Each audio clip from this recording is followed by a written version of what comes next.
मानव जीवन का लक्ष्य है स्वयं की वास्तविकता अर्थात आत्मा से परिचित होना व परमात्मा से उस संबंध को स्थापित करना जिसे हम विस्मृत कर चुके हैं।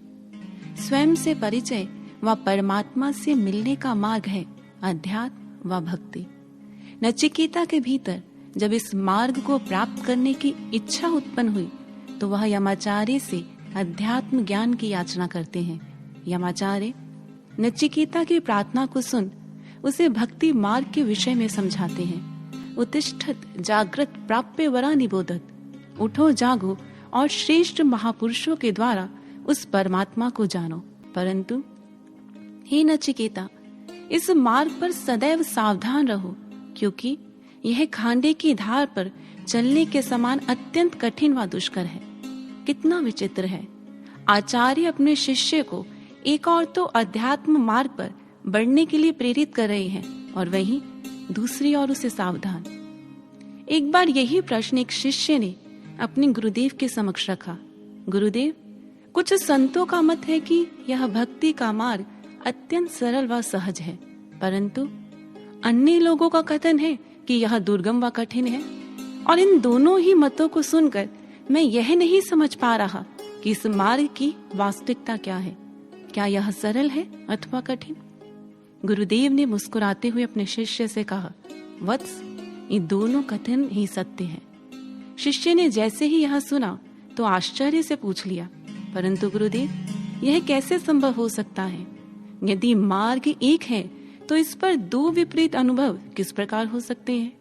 गुरुदेव ने समझाया, निसंदेह मार्ग एक है, परंतु साधक की मनोस्थिति, विचारों व भावनाओं के अनुरूप यह भेद उत्पन्न हो जाता है। यदि शिष्य के भीतर गुरु के प्रति अटूट श्रद्धा व विश्वास है तो यह मार्ग सरल है, परंतु यदि मन के भीतर दुविधा, तर्क, द्वंद्व व संशय है तो यही मार्ग शिष्य के लिए कठिन प्रतीत होता है। वास्तव में संशय व विश्वास ही इस भेद का कारण है। गुरु के इन वचनों को सुन शिष्य के भीतर एक और प्रश्न उत्पन्न हो गया कि यह संशय व विश्वास क्या है, इसका अंतर क्या है? परंतु संकोचवश वह अपने इस प्रश्न को शब्दों में व्यक्त नहीं कर पा रहा। इधर गुरुदेव अपने शिष्य के भावों को जान उसे स्नेहपूर्वक समझाते हैं, पुत्र, संशय और विश्वास का अंतर क्या है इसे एक घटना के माध्यम से समझना। एक नगर में प्रभु का ऐसा भक्त रहता था जो सदैव प्रभु के संकीर्तन में, प्रभु की भक्ति में निमग्न रहता, परंतु वहां के राजा को यह बात उचित नहीं लगी। राजा ने उस भक्त को अपनी सभा में बुलाया और उसके समक्ष एक प्रस्ताव रखा कि या तो तुम ईश्वर की भक्ति का त्याग कर दो, अन्यथा मृत्यु दंड स्वीकार कर लो। भक्त ने ईश्वर की भक्ति का त्याग स्वीकार नहीं किया।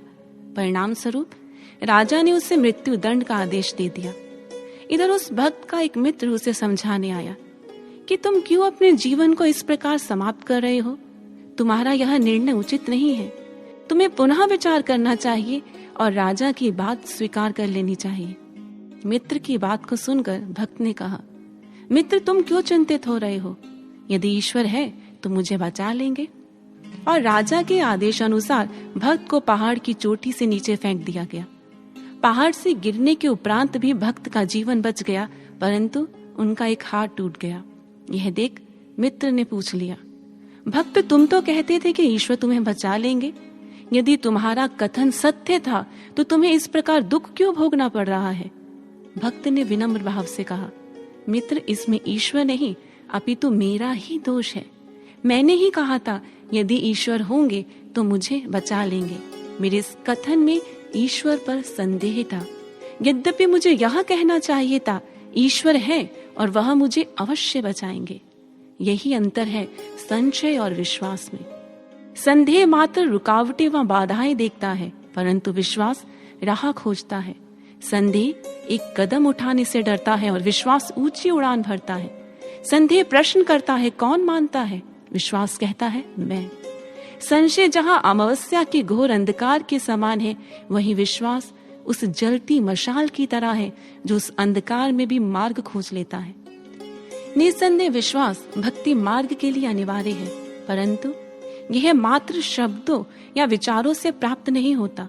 जब शिष्य अध्यात्म मार्ग पर बढ़ता है तो विपरीत परिस्थितियों, नकारात्मक विचारों व माया के कारण संशय उत्पन्न हो जाते हैं।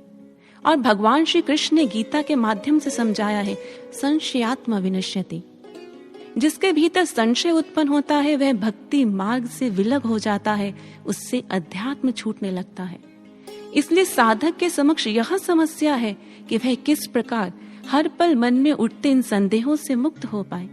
मान लीजिए एक ऐसा बर्फ का पहाड़ है जो 1.5 मील की परिधि में हो और 92 मील ऊंचा हो। वैज्ञानिक कहते हैं कि यदि इतने विशाल बर्फ के पहाड़ पर सूर्य की पूरी गर्मी डाली जाए तो वह मात्र 30 सेकंड में पिघल जाएगा। यही नियम शिष्य को भी अपने जीवन में स्वीकार करना पड़ता है। संशयों का पहाड़ कितना भी विशाल व ऊंचा क्यों ना हो, परंतु ध्यान की सनातन व सटीक विधि से उसे समाप्त किया जा सकता है। आदि शंकराचार्य जी भी इसी संदर्भ में अपने शिष्यों को समझाते हैं। अंधकार में रस्सी भी सांप प्रतीत होती है और यही भ्रम भय को जागृत कर देता है, परंतु जिस क्षण प्रकाश होता है तब यह कहने की आवश्यकता नहीं रहती कि यह रस्सी है।